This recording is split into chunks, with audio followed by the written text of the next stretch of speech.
right, welcome back to The Big Picture. It's 9:31 on your Wednesday morning. I'm Bryn Caswell with Amy Steigerwald. Again, thank you for filling in, Amy. We appreciate it. Happy to be here. Okay, so today we're talking about adoption and working in a workplace that is familiar and, allows that to happen and encourages it. My two cousins, they are adopted, and it was the greatest gift to my aunt and uncle. And adoption is so important. Yeah, I do also have cousins that are adopted. You do? Oh my and so gosh. it's you're right.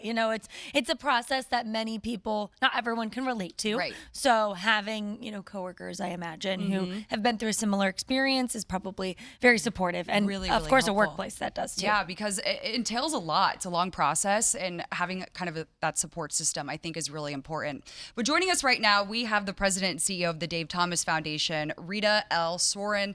Thank you so much for joining us today, Rita. I'm delighted to be here. Thank you for having me. All right, so take us to the beginning. When did the story for the Dave Thomas Foundation start? Well, it started officially, the Dave Thomas Foundation for Adoption started in 1992, but it was really an idea of Dave Thomas even before that.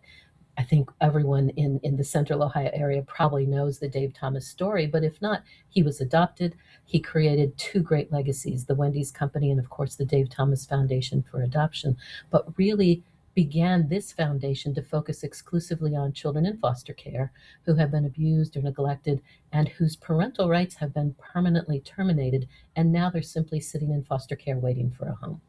And we now know in 2025, the foundation celebrated finding permanent families for more than 15,000 children in foster care across the U.S. That's amazing. What is your reaction to that number? Oh my gosh. First of all, we're thrilled with that number, and it grows every day based on the work that we do across the United States and Canada. But today, there are more than 100,000 children sitting in U.S. foster care simply waiting to be adopted. So we've got a ways to go. We celebrate what we can accomplish, but we drive forward to do more. And so talk a little bit about the adoption-friendly workplace, what it entails, different things that, you guys do to kind of make that more friendly.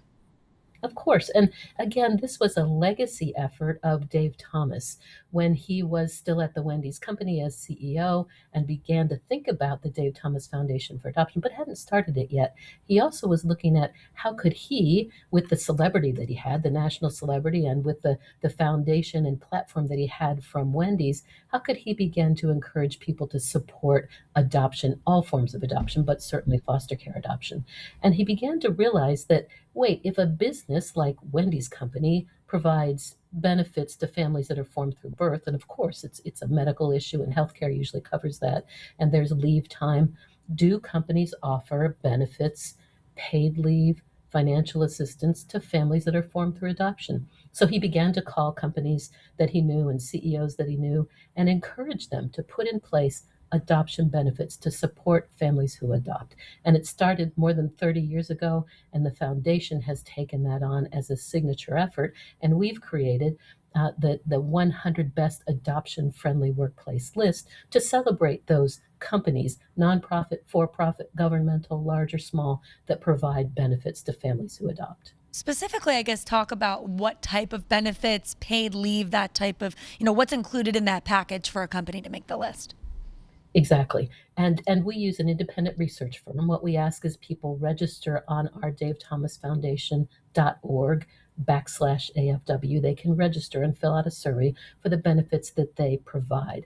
And that research firm really figures out an algorithm and looks at all the companies that participate in the survey and score them based on they give a 45% score based on financial reimbursement, a 45% score based on paid leave totals, and then 10% based on the percentage of employees eligible for the benefit. We want as many employees as possible, hopefully all employees that are eligible for this benefit. So once they figure those out, then that determines the 100 best adoption-friendly workplace list.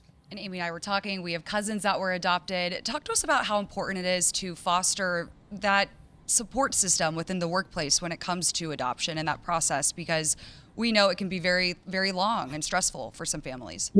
It is, and it's critical to support all working families, certainly. But we simply want families who choose to grow through adoption have the same parity that families who grow through biological births, for example, no matter how you bring your child into your family, there's need for bonding time. There are expenses, and the expenses for adoption, whether it's international adoption or private infant adoption or foster care adoption, there are expenses that are different than the healthcare expenses of birth. So it really develops, I think, a business culture that not only is family forward, but it gives a sense of parity and equity to all employees. I guess if someone's watching and they have their own business or they're, instrumental in making those changes, what can they do to get on that list to be more adoption friendly? Two things to do if they're starting from scratch. If they again go to davethomasfoundation.org/AFW, there's a toolkit that they can download that has sample benefits, has information on how to begin this process, what to look for in your business. And then once they do have benefits, please, go on that same site. There's a button that says register for the survey. Press that button. In January, they'll get a reminder that it's time to fill out that survey, and they've got until April to do it. And then we announce the winners in June. And it's not just the 100 that make the list, because not everybody can provide um, perhaps as robust a benefit as someone like NVIDIA or Ferring Pharmaceuticals, who are two of the top winners on the list. But they can be certified as adoption friendly if they offer at least 6 weeks of paid leave or $5,000 in financial reimbursement. It's also critical for us that companies consider supporting families who provide foster care. And we want them to give at least 2 weeks of paid leave to become certified as foster friendly. And is your ultimate goal to just keep growing this list and adding more workplaces? Absolutely. We think every workplace, whether large or small, can make an effort, whether it's a paid leave, whether it's financial assistance. Every business can provide some support to families that adopt, again, so that there's that sense of parity, and that businesses are known to support all families in their path toward parenthood. All right. Rita, thank you so much for joining us today and having this conversation with us.